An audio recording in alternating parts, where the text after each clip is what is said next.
In 1932, my father stood in a bread line for 6 hours and came home with nothing. My name is Ruth Ann Patterson. I'm 87 years old, and I'm going to tell you something I don't talk about much. Back in 1932, I was 7 years old. We lived in Detroit, Michigan. My dad worked at the Ford plant. Good job. Steady paycheck. We weren't rich, but we had enough. Until we didn't. See, when the stock market crashed in 1929, everybody thought it was going to blow over, thought it was just the rich folks losing money. But it wasn't just them. It came for all of us. My dad lost his job in November of '29. Just like that. One day he's working, next day he's standing in the kitchen with his lunch pail, nowhere to go. I remember watching him that morning. He put on his work clothes like always, laced up his boots. But he didn't leave. He just sat at the table, staring at his hands. My mama didn't say nothing. She just poured him coffee and touched his shoulder. That was the beginning. For a while we were okay. Dad had a little money saved. Not much, but enough to keep us going. He went out every single day looking for work. Every day. Up at dawn, walking miles and miles, knocking on doors, standing in lines. Any jobs available? No, sorry. Any jobs available? No, nothing today. Over and over and over.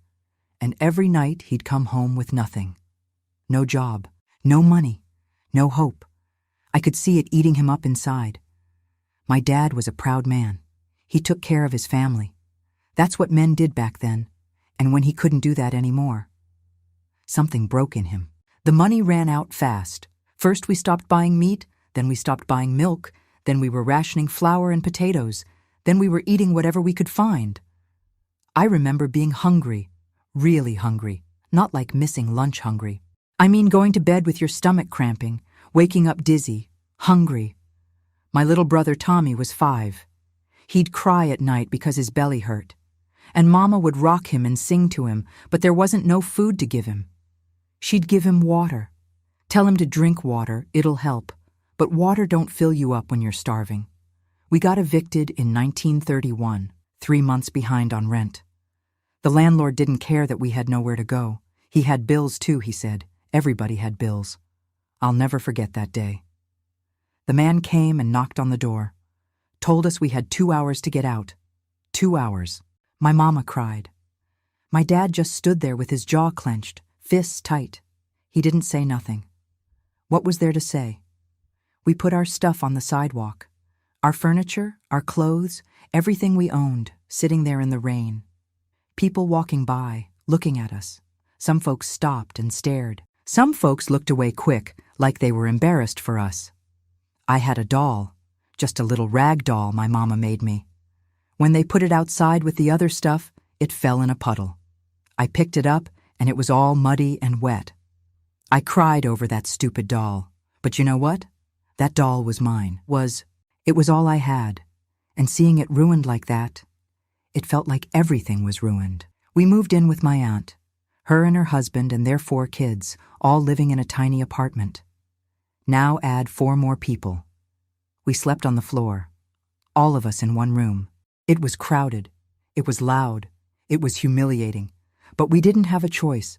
That's when the real hunger started. My aunt's family didn't have much either. We were all fighting over scraps. That's when my dad started going to the bread lines. You know what a bread line is? It's where they give out free bread. Churches, charities, sometimes the city. They'd set up and hand out bread or soup to people who had nothing. And the line would be around the block. Hundreds of men, good men, working men, men who'd had jobs and families and pride, all standing in line, waiting for a handout. My dad hated it, hated every second of it. But he went. Because we needed food. One day in 1932, I remember this clear as day, he left at 5 in the morning to get in line. We heard they were giving out bread at the church downtown. He stood there all day, 6 hours, in the cold, in the rain, waiting. When he came home that night, I ran to the door. I was hoping he'd have bread, hoping we'd finally have something to eat. He walked in and his hands were empty. They ran out, he said. Got there too late. His voice was flat, dead, like something had died inside him. My mama just looked at him. She didn't cry. She didn't yell. She just nodded. We went to bed hungry that night. Again. I laid there in the dark, listening to Tommy whimper, listening to my dad pacing in the other room, and I remember thinking, is this what life is now? Is this forever? I was 7 years old and I thought we were all gonna die. That's what the Great Depression did to people. It didn't just take your money, it took your dignity, your hope, your belief that tomorrow might be better. It made you feel like nothing, like you didn't matter, like you were invisible. And the worst part? Everybody was going through it. Your neighbors, your friends, the guy down the street. Everybody was broke, everybody was hungry, everybody was desperate. There was no one to help because no one had nothing to give. That's what I'm going to tell you about. That's the story I'm going to share. Because people today, they don't know. They don't know what it was like. They don't know what real hard times look like. And I think they need to know. Because it could happen again. But let me back up a bit. Because before all that hell, life was actually pretty good. Not fancy. We weren't rich people. But we had what we needed. And back then, that was enough. This was the late 1920s. I was born in 1925, so I was just a little girl. But I remember those years. I remember how things were before everything fell apart. My dad, Robert Johnson, he worked at the Ford Motor Company plant. He was on the assembly line. Hard work, long hours, but it was steady. He brought home a paycheck every Friday, $25 a week. That was good money back then. We lived in a small apartment on the east side of Detroit. 2 bedrooms, a kitchen, a little living room. Nothing special, but it was ours. We paid our rent on time. We kept it clean. My mama was real particular about that. My mama's name was Dorothy. She didn't work outside the house. That wasn't what women did then. She took care of me and Tommy, cooked the meals, cleaned, mended our clothes. She was always busy. Every morning, my dad would get up before the sun. I'd hear him in the kitchen making coffee. He'd kiss Mama goodbye, ruffle my hair if I was awake, and head out the door with his lunch pail. Mama packed his lunch every day, usually a sandwich, maybe an apple, some cookies if we had sugar, and she'd put a little note in there sometimes. I saw one once. It just said, "I love you." That's the kind of people they were. When Dad came home at night, we'd all sit down together for supper. Every night. That was the rule. Family eats together. We'd have pot roast or pork chops or fried chicken, potatoes, green beans, bread with butter. And we'd talk about our day. Dad would tell us stories from the plant. Mama would talk about what she did. I'd tell them about playing with the neighbor kids. It was simple, but it was good. On Sundays, we'd go to church, put on our nice clothes, and walk down to St. Mary's. The whole neighborhood would be there. Everybody knew everybody. After church, we'd stand outside talking. The men would smoke. The women would gossip. Us kids would run around playing tag. Sometimes on Sunday afternoons, Dad would take us to the park.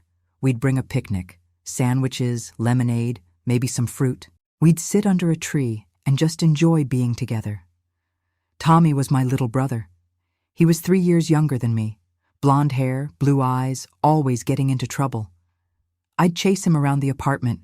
We'd fight over toys, but we loved each other. He had this toy truck that he loved, just a little wooden truck, nothing fancy. But he took it everywhere. He'd make motor sounds and push it around the floor for hours. In the summer, when it got real hot, Dad would take us to the public pool. Cost a nickel to get in. We'd swim all day. Dad would throw us in the water and we'd scream and laugh. At night after supper, we'd listen to the radio. That was our entertainment. We'd gather around this big wooden radio in the living room and listen to shows. Amos and Andy, The Shadow. Mama loved the music programs. Sometimes neighbors would come over. Mrs. Kowalski from downstairs. Mr. Rossi from across the hall. They'd sit and drink coffee and talk about work, about the kids, about regular life stuff. The neighborhood was full of working families like us, Polish, Italian, Irish, German. Everybody working at the factories, Ford mostly, some at Chrysler, good union jobs. Friday nights, after Dad got paid, he'd give Mama the money for groceries and bills, and he'd keep a little bit for himself, maybe 50 cents. He'd stop at the corner store and buy a cigar. That was his treat. Saturday mornings, Mama would take me to the market. We'd walk down the street with our shopping bags. She'd buy a chicken, some vegetables, flour, sugar, eggs. She knew all the vendors. They'd joke around with her, give her a good price. I remember the smell of that market: fresh bread, vegetables, sawdust on the floor, people talking and laughing. It was crowded and loud and full of life. In December of 1928, we had the best Christmas. Dad got a bonus from Ford, $5 extra. He came home grinning, waving that money around. "We're having a real Christmas this year," he said. We got a tree, a real pine tree. Dad set it up in the corner of the living room. We decorated it with strings of popcorn and paper ornaments Mama made. We put a star on top made from tin foil. On Christmas morning, there were presents. Not a lot, but enough. I got a baby doll with a china face. Tommy got a little red wagon. Mama got a new apron.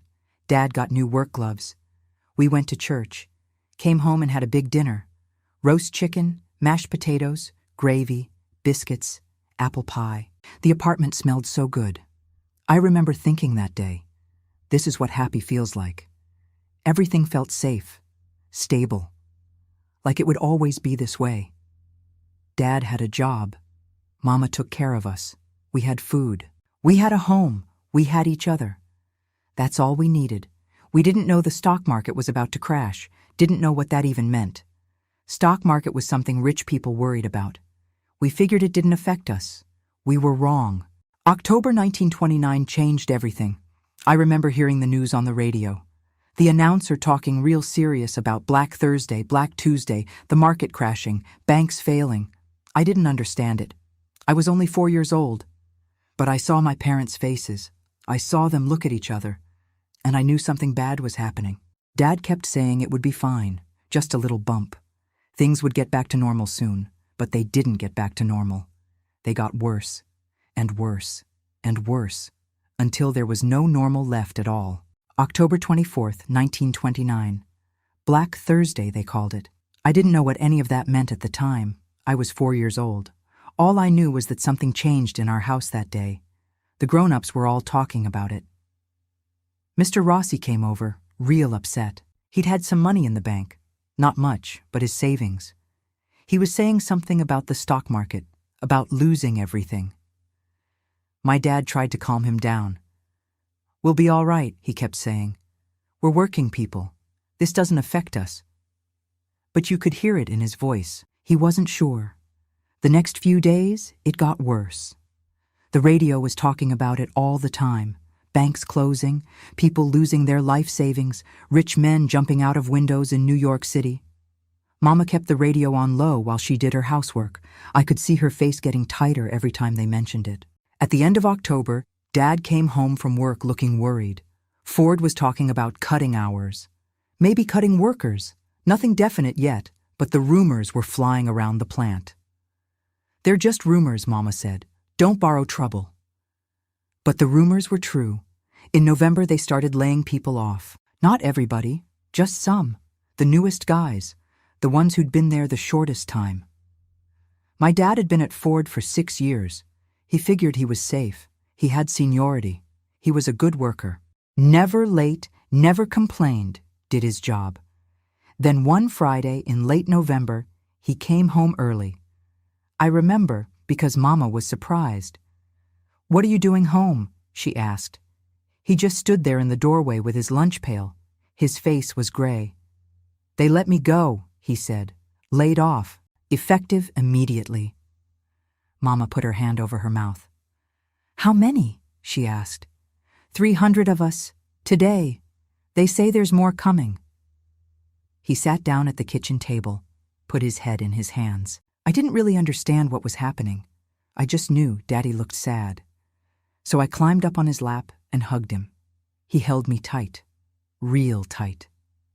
That night, they talked after they thought we were asleep. I could hear them through the wall. "We have $17 saved," Mama said. "That'll get us through maybe a month if we're careful.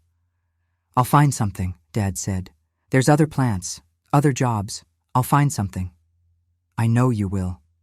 But there was doubt in her voice. I could hear it even at 4 years old.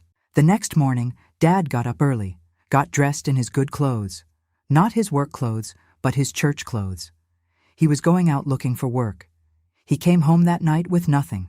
No leads, no jobs, nothing. He went out again the next day. And the next, and the next. Every day for weeks, walking all over Detroit, going to every factory, every plant, every business that might be hiring. Sorry, we're not hiring. Sorry, we're actually letting people go. Sorry, we got 100 guys already waiting. Everywhere he went, same answer. No jobs. And it wasn't just him. Thousands of men were out looking, all at the same time, all desperate, all competing for the few jobs that existed. By December, the $17 was almost gone. Mama started cutting back on everything. We ate smaller portions. No more meat except on Sundays, and then just a little bit. No more butter, no more fresh fruit. She watered down the milk so it would last longer, made soup out of bones and whatever vegetables she could get cheap. We ate a lot of potatoes, and bread when we could afford it. Christmas that year was nothing like the year before. No tree, no presents, no special dinner. Mama tried to make it nice. She made paper decorations with me and Tommy. We sang Christmas carols.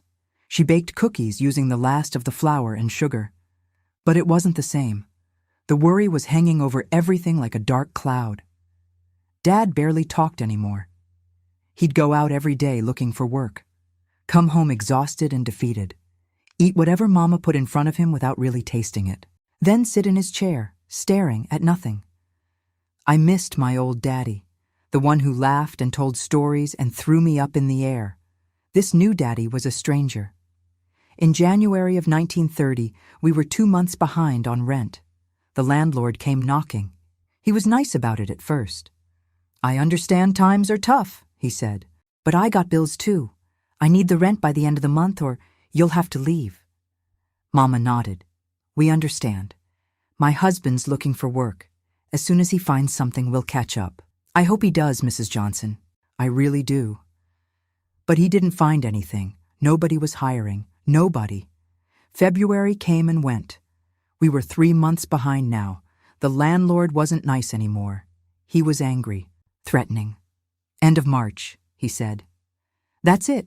If you can't pay by then, you're out. We started selling things. Dad's good watch that his father gave him. Mama's jewelry, just a few small pieces, but they were hers. The nice dishes we got as a wedding present. The radio. Losing the radio was hard. That was our entertainment, our connection to the world. But we needed the money more. We got $8 for it. That bought us a little more time, a few more days of food. By March, we were eating 1 meal a day. Sometimes not even that.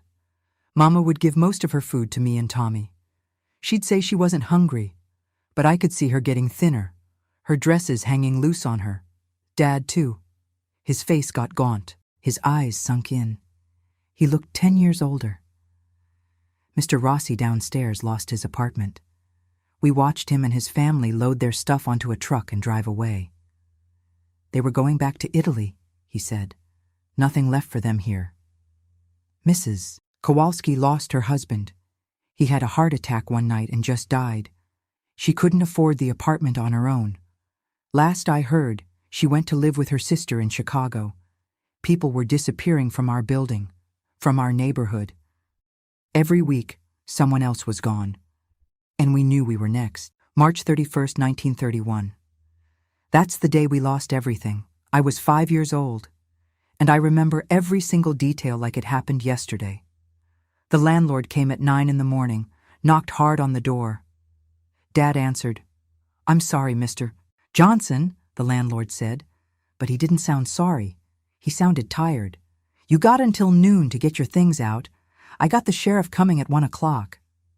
Dad just nodded, didn't argue, didn't beg. What was the point? He closed the door and turned to Mama. She was standing in the kitchen with her hand over her mouth, trying not to cry in front of us kids. All right, Dad said. Let's pack what we can carry. We didn't have much left anyway. We'd sold most of it, But what we had, we packed into bags and boxes. Our clothes, a few pots and pans, some blankets, Tommy's toy truck, my doll. The furniture wasn't ours to take. It came with the apartment. So we left it. By 11 o'clock, everything we owned was sitting in the hallway. Then the landlord said it had to go outside, on the sidewalk. So we carried it all down 3 flights of stairs, trip after trip. Dad carrying the heavy stuff, Mama carrying bags, me and Tommy carrying what we could. And we put it all on the sidewalk, our whole life sitting there on the dirty sidewalk in the rain. It had started raining around 10. Not hard, just a steady drizzle, enough to soak everything. I watched our things get wet, the boxes getting soggy, the blankets getting damp, my doll's dress getting dirty from the puddle it fell in. I picked her up and tried to wring out her dress, but it was ruined. She looked as sad as I felt. People walked by. Some stopped and stared. Some whispered to each other. Some just looked away real quick, like they were embarrassed. One woman stopped and said to Mama, "Where will you go?" Mama just shook her head. "I don't know yet." The woman pressed a quarter into Mama's hand. "God bless you," she said, and walked away quick. Mama looked at that quarter like it was $1,000,000. 25 cents. That was something. That could buy a loaf of bread. By noon, we were sitting on the curb with all our stuff around us, in the rain, nowhere to go. Tommy was crying, not loud, just quiet little sobs. He was only 3 years old. He didn't understand what was happening. He just knew something was wrong. Dad sat there with his elbows on his knees, head down. He wouldn't look at anybody. His jaw was clenched so tight I thought his teeth might break. Mama held Tommy in her lap and rocked him. She was singing to him, real soft. That song she always sang. "Hush, little baby. Don't say a word." Her voice was shaking. I sat next to them and held my wet doll. I didn't cry. I don't know why. I just felt numb, empty. At 1 o'clock, the sheriff came. He looked at us, looked at our stuff on the sidewalk, shook his head. "You folks got somewhere to go?" he asked. "We're working on it," Dad said. "You can't stay here. This is city property. You're blocking the sidewalk." "Where are we supposed to go?" The sheriff sighed. "I don't know. There's a shelter over on 3rd Street. They might have room." "A shelter," Dad repeated, like the word tasted bad in his mouth.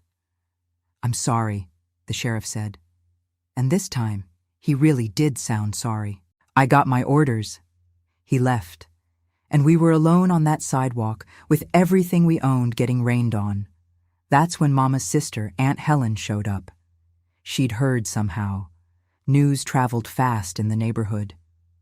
"Oh, Dorothy," she said, and hugged Mama tight, both of them crying. "Can we stay with you?"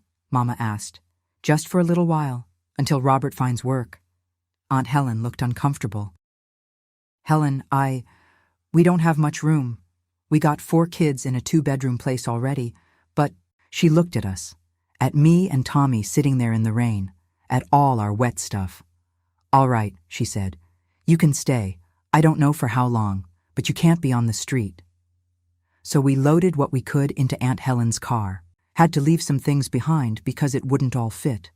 Left our mattress, left some boxes, left pieces of our life right there on the sidewalk for whoever wanted them. We drove to Aunt Helen's place across town. It was a tiny apartment. 2 bedrooms, 1 bathroom, a little kitchen and living room. Her husband, Uncle Frank, worked at Chrysler. He still had his job, barely. They had 4 kids, Mary, Joseph, little Helen, and the baby, Frank Jr.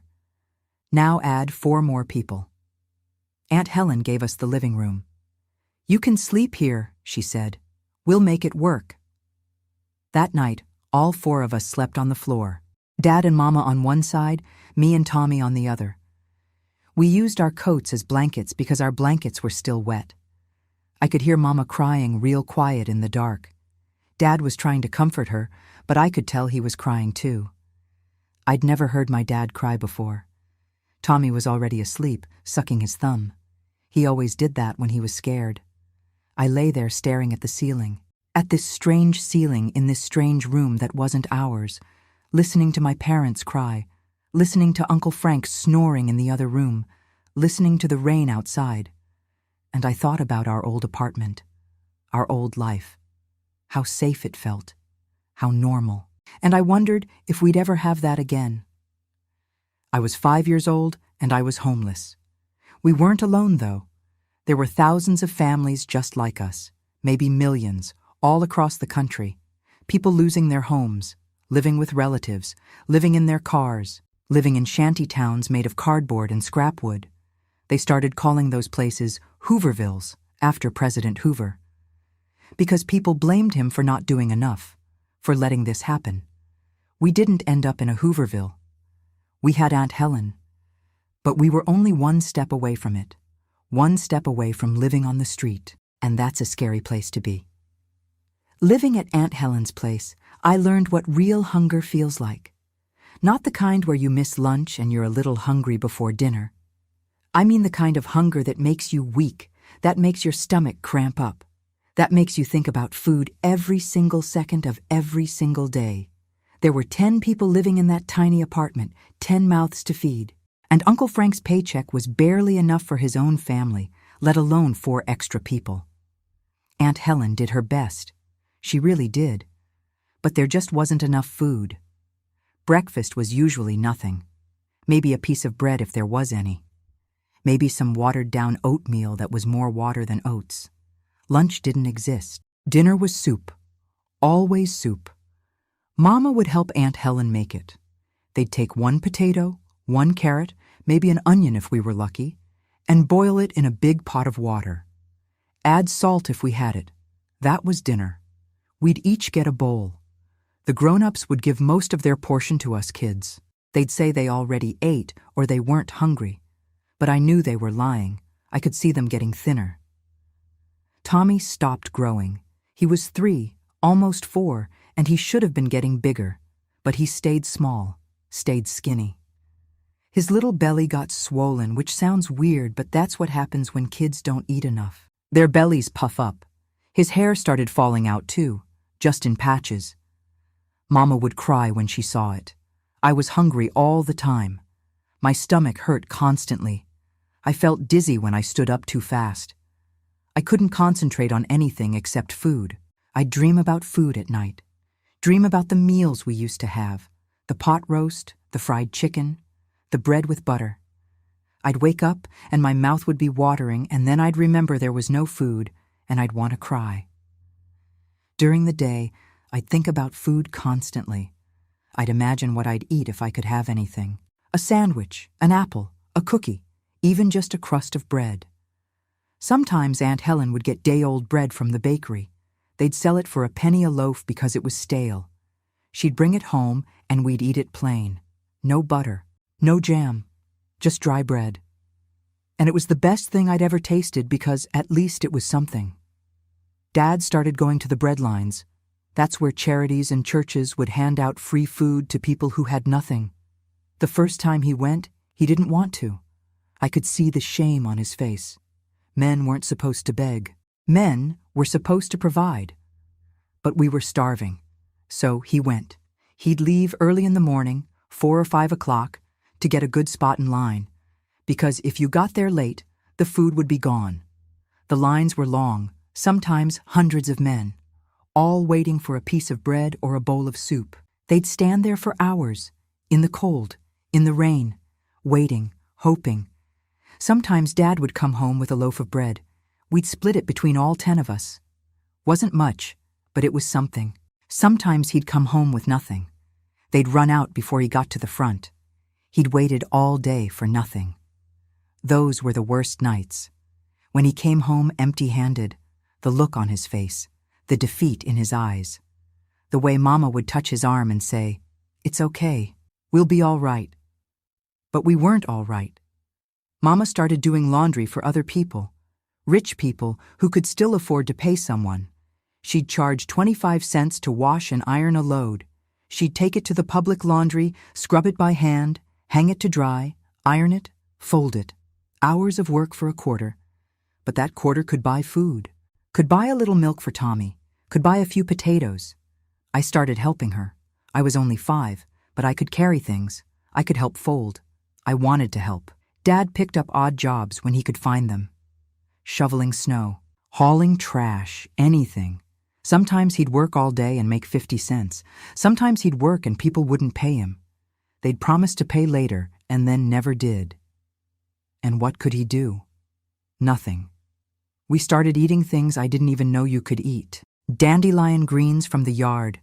We'd boil them up. They were bitter and awful, but they filled your stomach a little bit. Potato peels. Mama would save them and fry them up if she had any grease. They'd get crispy. Almost tasted good. One time Dad brought home a bag of bones, said the butcher was throwing them out. Mama boiled those bones for hours, trying to get any little bit of flavor or nutrition out of them. The soup was basically water, but at least it was hot. The hunger was constant.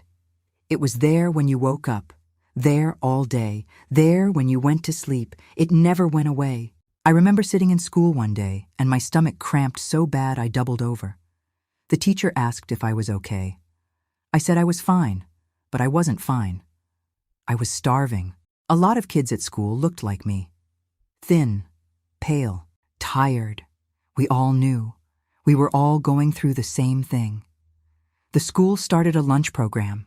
They'd give us a bowl of soup and a piece of bread. Free, for the kids whose parents couldn't afford to feed them. I was so grateful for that soup. It was thin and watery, but it was food. It was something. Some kids were too proud to take it. Didn't want everyone to know their family was poor. But we were all poor. Everybody knew. I ate that soup, every drop, and I was thankful for it. At Aunt Helen's, things were getting tense. Uncle Frank was stressed about feeding all of us. Aunt Helen was stressed about the crowding. The kids were fighting. There wasn't enough space, wasn't enough food, wasn't enough of anything. One night, I heard Uncle Frank and Aunt Helen arguing after everyone went to bed. "We can't keep doing this," Uncle Frank said. "We don't have enough. My kids are going hungry because we're feeding them too." "They're family," Aunt Helen said. "What are they supposed to do? Live on the street?" "I don't know. But we can't keep this up. Something's got to give." I felt sick hearing that. Not just hungry sick, scared sick. Where would we go if Aunt Helen kicked us out? What would happen to us? Dad was trying everything. Looking for work every single day, going to the bread lines, doing odd jobs, selling anything we had left to sell. But it wasn't enough. Nothing was enough. And I could see it breaking him, little by little. Day by day, my strong, proud father was disappearing, and in his place was this hollow man with empty eyes. That's what hunger does. It doesn't just hurt your body, it destroys your spirit. My father stopped talking sometime in the spring of 1932. Not completely. He'd answer if you asked him a question, but he didn't start conversations anymore. Didn't tell stories, didn't joke around, didn't sing. He just went quiet. Every morning he'd get up before dawn, put on his worn-out shoes with the holes in the soles, stuff newspaper in them to cover the holes, put on his coat that was too thin for the cold, and go out looking for work. He'd walk all day, miles and miles, going to factories, construction sites, warehouses, anywhere that might need a man. "Any work today?" "No, sorry." "Any work today?" Nothing. Over and over, day after day, week after week, month after month. He kept a list. I saw it once. He'd written down every place he'd been. There were over 200 places on that list. 200 rejections. At night, he'd come home and his feet would be bleeding through his socks. Mama would wash his feet and bandage them. He'd sit there and let her do it without saying a word. Then he'd eat whatever little bit of food there was. Go sit in the corner, stare at the wall. I'd try to talk to him sometimes. "Daddy, look what I drew at school today." He'd glance at it, nod. "That's nice, sweetheart." But his voice was flat, empty, like he was talking from far away. I missed my daddy. The real one. The one who'd pick me up and spin me around. The one who'd let me stand on his feet and we'd dance around the kitchen. The one who'd make funny faces to make me laugh. That man was gone. In his place was this shell, This broken thing that looked like my father but wasn't. One day he came home with a black eye. Mama gasped when she saw him. "What happened?" she asked. "Got in a fight," he said. "Down at the hiring line. Guy said I pushed him. I didn't. But he swung anyway."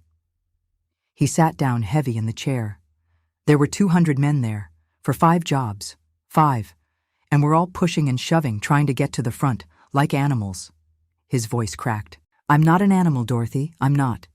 Mama hugged him. I know you're not." But he kept saying it. "I'm not an animal, I'm not." Another time, he sold his wedding ring. The gold band Mama gave him when they got married. He came home without it. Mama noticed right away. "Robert, where's your ring?" "Sold it. Got $3 for it." He put the money on the table. Wouldn't look at her. Mama started crying. Not loud, just tears running down her face. "That ring was—" "I know what it was," he said, his voice hard, angry. "But it doesn't matter now, does it? Nothing matters except keeping these kids alive." He walked out, just left, didn't come back until late that night. Mama sat there holding that $3 and crying. The worst part was watching him lose hope. You could see it draining out of him day by day. At first, he'd been determined. "I'll find something. I'm a good worker. Somebody will hire me." Then it became, "I'll find something eventually. Just gotta keep trying." Then, maybe tomorrow. Then nothing. He stopped saying anything at all. He started drinking when he could get alcohol, which wasn't often because we had no money. But sometimes somebody would share a bottle, or he'd find a way to get a drink. He'd come home smelling like whiskey, stumbling a little, and Mama would help him to bed without saying anything. One night I heard them arguing. Mama was trying to keep her voice down, but I could hear her. "You can't give up, Robert. You can't." "Give up?" His voice was bitter. "What do you think I've been doing? I've been trying, every single day. And for what? Nobody's hiring. Nobody wants me. I'm useless." "Don't say that. It's true. A man who can't feed his family is useless. That's all I am. Useless." "Stop it. The kids can hear you. The kids are starving, Dorothy. They're starving and I can't do anything about it. What kind of father does that make me?" He was crying. I could hear it. Mama was crying too. "We'll get through this. We will." "How? How are we going to get through this? It's been almost 3 years. 3 years. And it's only getting worse." I pulled the blanket over my head so I couldn't hear anymore, but I could still hear. The next morning, Dad didn't get up. He just lay there, staring at the ceiling. "Robert, you need to eat something," Mama said. "I'm not hungry." "You need to go look for work." "What's the point?" Mama sat down next to him, put her hand on his chest.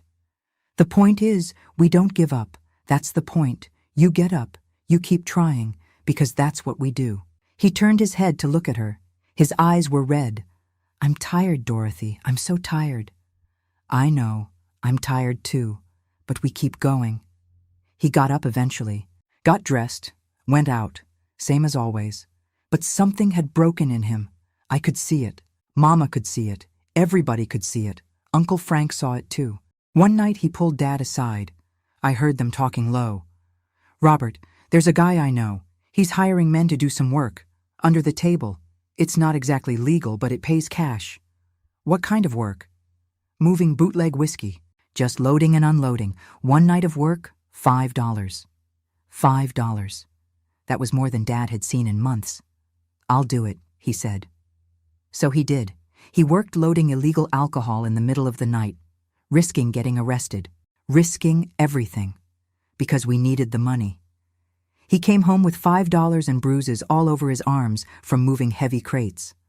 Mama cried when she saw the money, cried when she saw the bruises, didn't know whether to be grateful or horrified.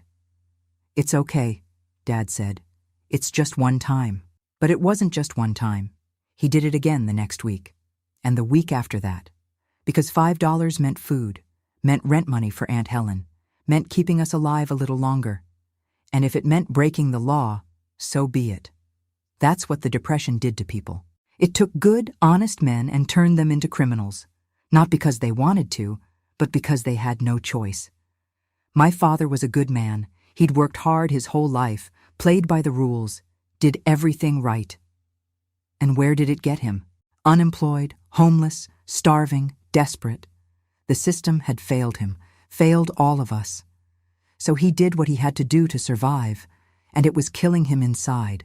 I could see it in his eyes, the shame, the guilt, the defeat. He was disappearing a little more each day, and I didn't know how to get him back. But here's the thing about hard times. You find out who people really are. Some folks gave up, left their families, disappeared, couldn't handle the shame and the pressure, so they just walked away. But most people didn't do that. Most people stayed. They fought. They helped each other.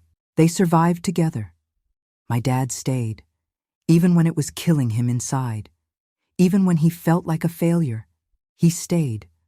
And the people around us, the ones who were going through the same hell, they helped when they could. Mrs. Kowalski, our old neighbor from the building we got evicted from, she'd show up sometimes at Aunt Helen's with a bag of something. Potatoes. Carrots. Once, she brought half a chicken. I had extra, she'd say. She didn't have extra. She was as broke as we were. But she shared anyway. Mr.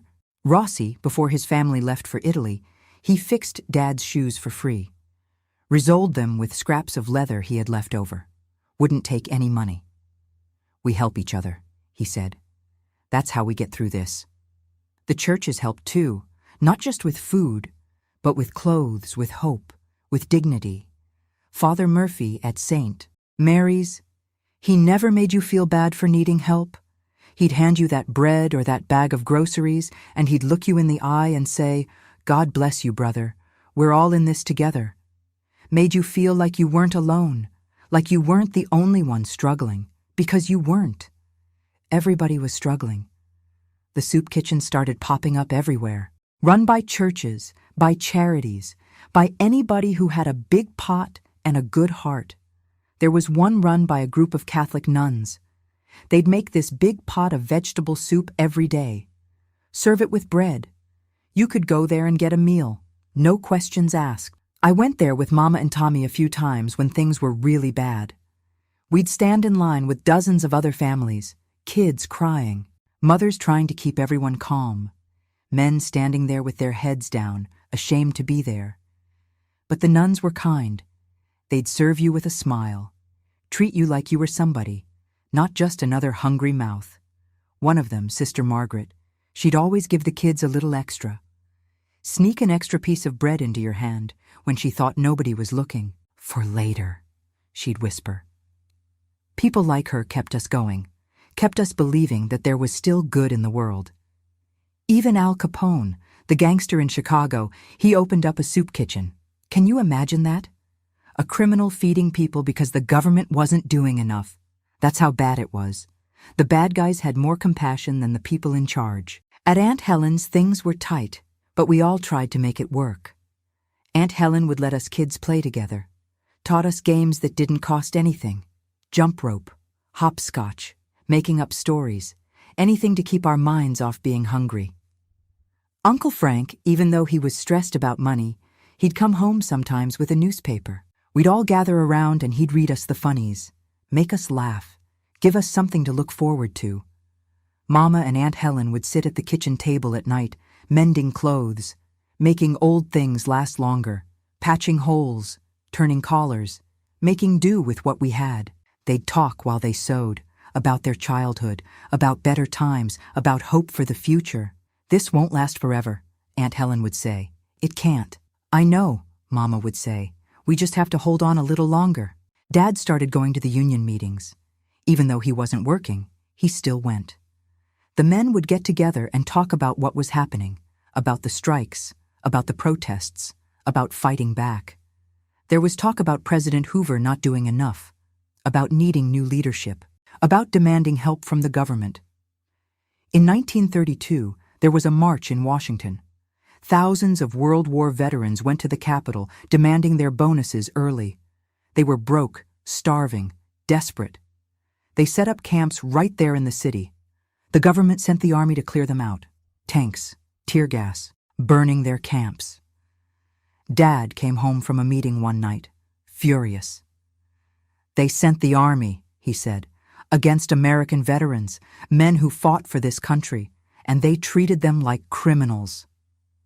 That's when people started talking seriously about change, about voting Hoover out, about Franklin Roosevelt. Roosevelt was promising a New Deal, government programs to put people back to work, relief for the starving, hope for the desperate. "I don't know if he can fix this," Dad said, "but I know Hoover sure as hell isn't fixing it." In November 1932, Roosevelt won in a landslide. People were ready for change, ready for somebody to do something. And slowly, things started to shift. The WPA started up. The Works Progress Administration. Government jobs building roads, bridges, schools, paying real wages. The CCC. The Civilian Conservation Corps. Putting young men to work planting trees, building parks. Dad applied for everything, every program, every job, every chance. And finally, in early 1933, he got word. He was hired for a WPA project, building a new post office downtown. When he came home with that news, Mama screamed, actually screamed, grabbed him and hugged him and cried, "You got a job, you got a job." It wasn't permanent. It was just a few months of work, but it was something. It was hope. He started in March, 6 days a week, 30 cents an hour, 40 hours a week, $12 a week. It sounds like nothing now. But back then, it was everything. The first week, when he came home with that paycheck, he put it on the table and just stared at it. $12. We could eat. We could pay Aunt Helen back for letting us stay. We could buy soap.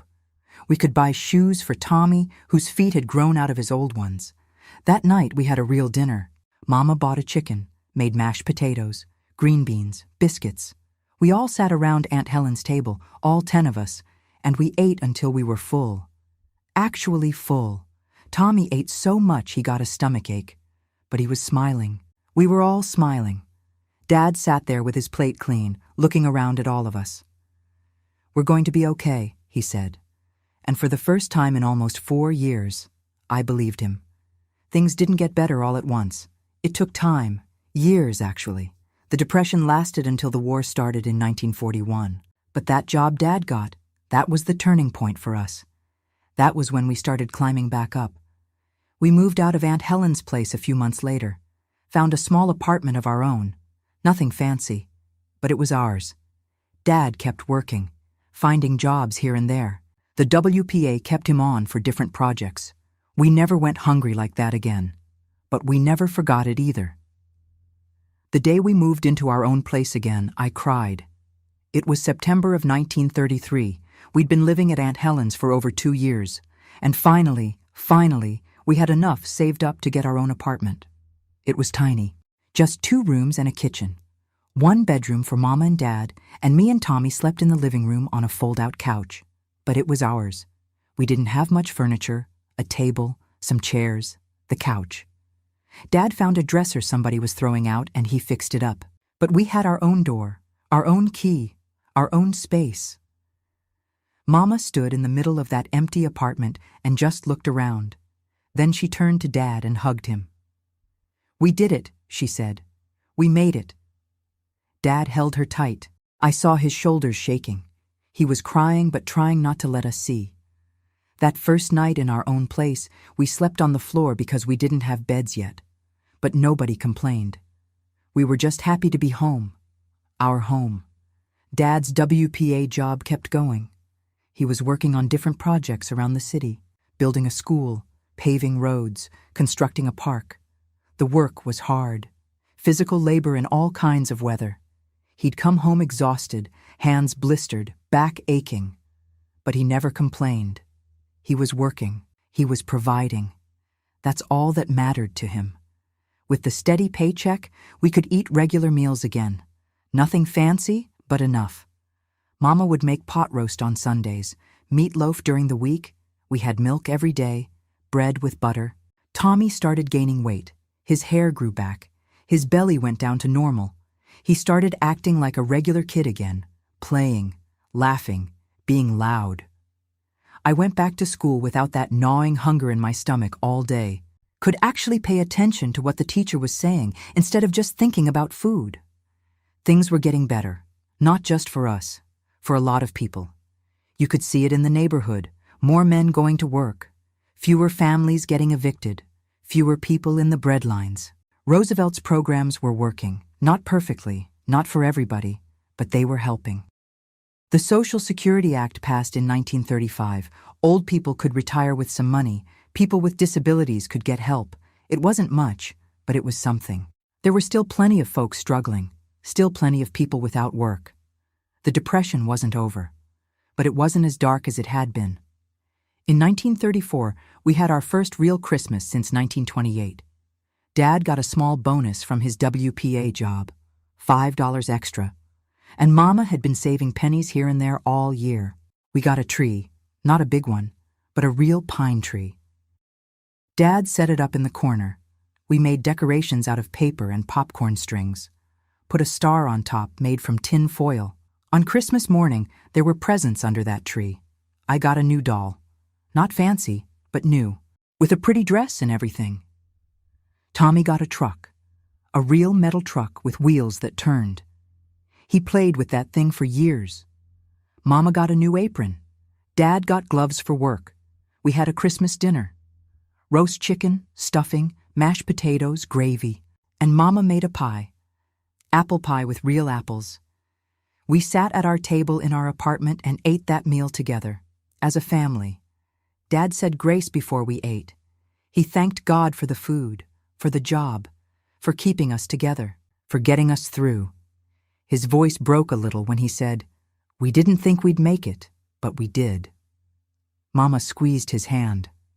After dinner, we listened to Christmas carols on the radio. Dad had bought a used radio for $2.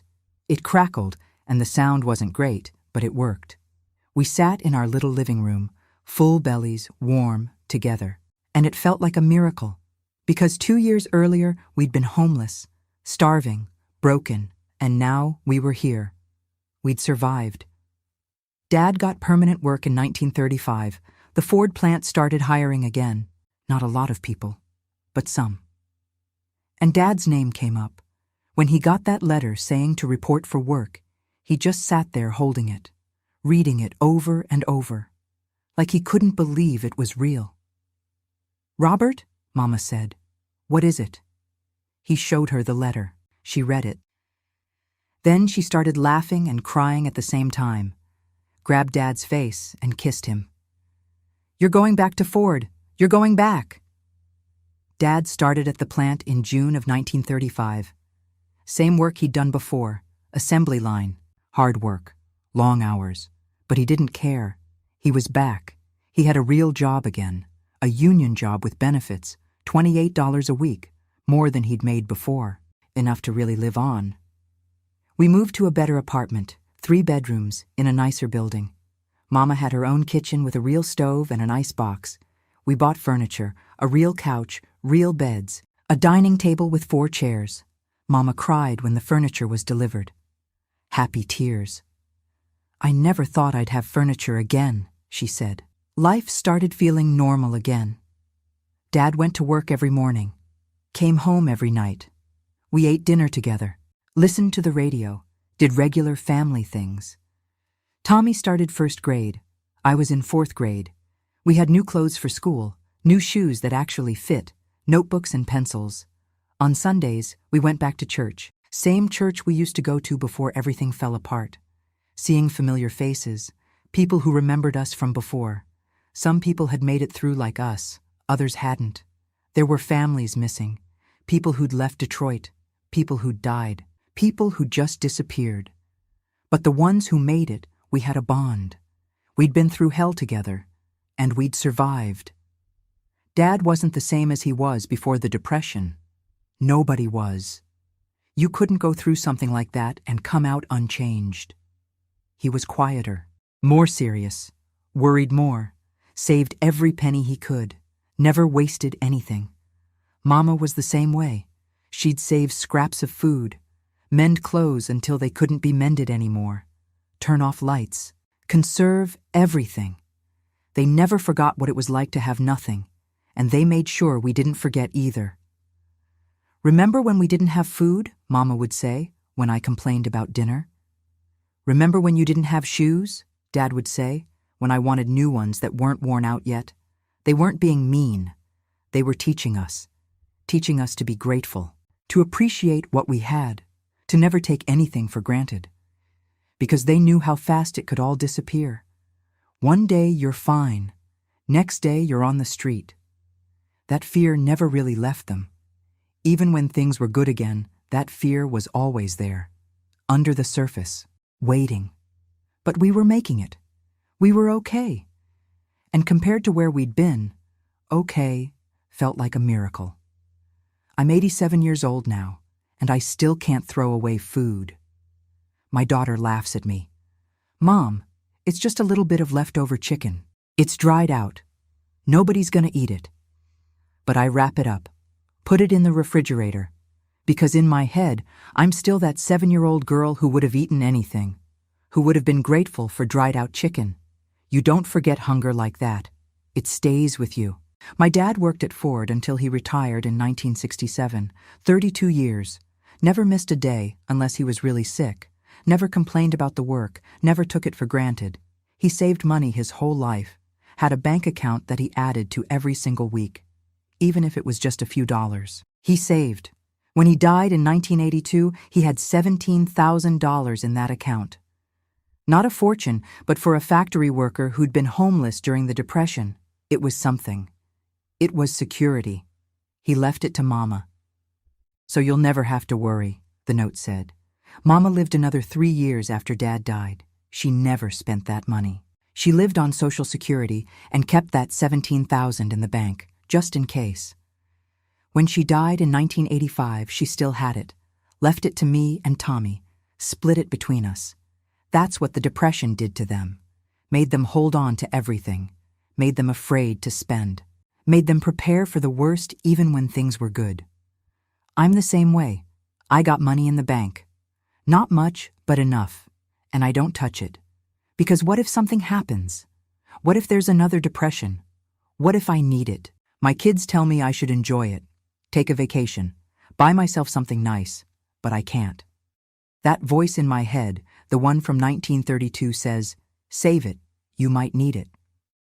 Tommy turned out okay. He went into the Army right after high school in 1943, fought in World War II, came back, got married, had 4 kids, worked as a mechanic his whole life. He died in 2001, heart attack. He was 68. But he had a good life. Better than what we had as kids. His children never knew hunger, never worried about having a roof over their heads. He made sure of that. I got married in 1948 to a good man named John Patterson. He was a veteran too. We had 3 kids. I stayed home and raised them while John worked at Chrysler. We never had a lot of money, but we always had enough, and I made sure my kids appreciated it. Finish your food, don't waste it. Turn off the lights when you leave the room. Those clothes still fit, you don't need new ones. My kids thought I was cheap.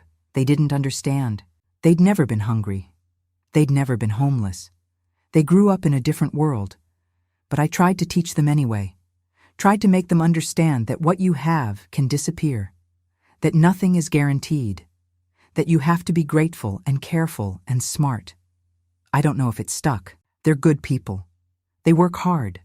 But they don't have that fear I have. That knowledge that everything can fall apart. Maybe that's good. Maybe they're better off not carrying that weight. But sometimes I worry. Because people forget. They forget history. They think it can't happen again. But it can. I saw it in 2008, the recession. Banks failing, people losing their homes, unemployment skyrocketing. It wasn't as bad as the Depression, not even close. But it was bad enough. And I watched it on TV and my heart just sank. Here we go again, I thought. I called my kids. Do you have savings? Do you have food stored? Are you prepared? They reassured me. They were okay. They had jobs. They had money. But I still worried. Because I know how fast things can change. the Depression taught me things I'll never forget. It taught me that money isn't everything, but not having it is hell. It taught me that family and community matter more than anything. It taught me to appreciate every single meal, every warm bed, every moment of security. It taught me that pride comes before a fall, that hard work doesn't always pay off, that the system can fail you, that sometimes, no matter how hard you try, it's not enough. But it also taught me that people are stronger than they think, that we can survive things we never thought we could, that when everything is stripped away, what matters is who stands beside you. My mama and dad, they kept us together through the worst of it. They could have given up, could have walked away, could have put us in an orphanage and saved themselves. But they didn't. They fought, they suffered, they endured, because that's what parents do. I tried to be that kind of parent to my kids, that kind of grandparent to my grandkids, the kind who doesn't give up, who keeps fighting, who teaches them what really matters. Today, when I see young people complaining about things, I bite my tongue. They're upset about their phone being slow, about the Wi-Fi not working, about their food taking too long at a restaurant. And part of me wants to shake them and say, "You don't know how good you have it." But I don't, because they're right to expect more. They should expect more. That's progress. My generation went through hell so their generation wouldn't have to. That was the point. But I wish they knew. I wish they understood how quickly comfort can disappear, how fragile security really is. I wish they knew what it was like to be so hungry you'd eat anything, to be so desperate you'd break the law to feed your kids, to watch your father break down because he couldn't provide. Not because I want them to suffer. God, no. I never want anyone to go through what we went through, but because I want them to appreciate what they have, to not take it for granted, to understand that it's precious, that it's worth protecting. The Depression ended eventually. The war brought jobs. The economy recovered. America rebuilt itself stronger than before. But the people who lived through it, we never really recovered. We carried it with us forever, in how we lived, how we spent, how we thought about the world. And now most of us are gone. My generation is dying off. Soon there won't be anyone left who remembers what it was really like. And I'm afraid that when we're gone, people will forget. They'll forget how bad it was. They'll forget the lessons we learned. They'll forget to be careful. That's why I'm telling you this story. So you'll remember. So you'll know. So maybe, if hard times come again, you'll be prepared. Not just with money or food or supplies, but with the knowledge that you can survive, that humans are resilient, that even when everything seems hopeless, you keep going. Because what other choice do you have? So that's my story. That's what I lived through during the Great Depression. If you listened this far, I want to thank you. I know it wasn't easy to hear. It wasn't easy to tell either. There are parts of it I still can't talk about without crying. And I'm 87 years old. You'd think after all this time, it wouldn't hurt anymore. But it does. Some wounds don't heal. They just become part of who you are. I don't tell this story to make you feel sorry for me. I don't need pity. I survived. My family survived. We made it through. I tell it because I think people need to know, need to understand what real hard times look like. What happens when the economy collapses, when there are no jobs, when there's no safety net, when you're on your own. Because it could happen again. I'm not saying it will. I'm not trying to scare you. But I've lived long enough to know that history repeats itself, that the things we think could never happen, they do happen. And when they do, you need to be ready. Not just with supplies or money, but mentally, emotionally. With the understanding that you're stronger than you think. My parents taught me that. They showed me how to survive, how to keep going when everything seems hopeless, how to find strength you didn't know you had. And I tried to pass that on to my kids, and I hope they pass it on to theirs, because that's how we survive as a people. We remember, we learn, we prepare, we teach the next generation. Today, when I see people throwing away food, it hurts me. Half a sandwich left on a plate, leftovers tossed in the trash, bread gone stale so it gets thrown out. I want to tell them, do you know what my family would have done for that? Do you know what we would have given for half a sandwich? For stale bread? But I don't say anything, because they don't know. They've never been hungry like that. And that's a blessing, really. That's what we fought for. So they wouldn't have to know, but I wish they'd appreciate it more.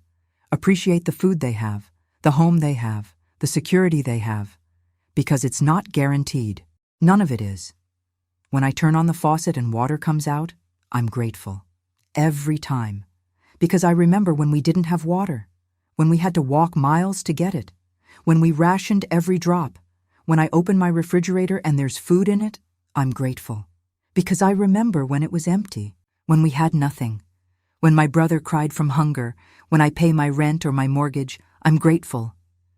Because I remember being evicted, having our stuff on the sidewalk, having nowhere to go.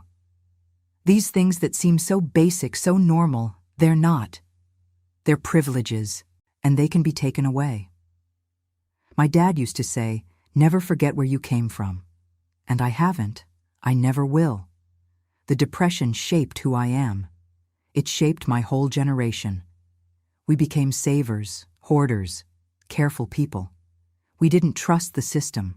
We trusted ourselves and our families. And maybe that's paranoid. Maybe that's living in the past. But we survived. And a lot of that is because we were careful. Because we prepared. Because we didn't take anything for granted. I want you to remember this story. I want you to think about it next time you're about to throw away food. Next time you're complaining about something small. Next time you forget to be grateful. Not to make you feel guilty, but to give you perspective, to help you understand how good you really have it. And if hard times come, if the economy crashes again, if you lose your job, if things fall apart, I want you to remember that people have survived worse. That my family survived worse. That you can too. You find strength you didn't know you had. You help each other. You keep going. One day at a time, one meal at a time, one breath at a time. That's all you can do. And it's enough. Now I want to ask you something. Did your family go through the Depression? Did your grandparents or great-grandparents have stories like mine? I'd like to hear them. Write them in the comments below. Share their stories. Keep their memories alive. Because these stories matter. These experiences matter. This history matters. When everyone who lived through it is gone, all we'll have left are the stories. And if we don't tell them, if we don't share them, they'll be forgotten. And we can't let that happen. My mama used to tell me, "Remember this, Ruth. Remember what we went through. Tell your children. Tell your grandchildren. Make sure they know." So I'm telling you, I'm keeping that promise to her, and I'm asking you to do the same. If you have stories from your family, share them. Write them down. Record them. Don't let them disappear. Because the people who went through the Depression, they were heroes. They didn't wear uniforms or get medals. But they survived something most people today couldn't imagine. They deserve to be remembered. My dad worked until his hands were bleeding. My mama gave us her food so we could eat. They sacrificed everything for us kids. And millions of other parents did the same thing. Across this whole country, regular people doing extraordinary things just to survive. That's the real story of the Depression. Not the numbers, not the statistics, not the history books. The real story is people. Families, communities, helping each other, surviving together, refusing to give up. That's what I want you to take away from this. That no matter how bad things get, people endure. We survive. We help each other. We keep going. And there's strength in that. There's hope in that. So if you're going through hard times right now, whatever they are, remember that. Remember my story. Remember that if my family could survive the Depression, you can survive whatever you're facing. It won't be easy. It might hurt like hell. But you can do it. And when you come out the other side, you'll be stronger than you ever thought possible. That's the gift the Depression gave me. Strength, resilience, perspective, gratitude. I wouldn't wish it on anyone, but I wouldn't trade what I learned from it either. It made me who I am, and I survived. We all survived, and that's something to be proud of. Thank you for listening to an old woman's story. God bless you. And remember, appreciate what you have. Help your neighbor, save for hard times, and never, ever give up. Leave a comment below if your family also survived the Great Depression. I want to remember them with you. We're all in this together. We always have been. And that's how we make it through.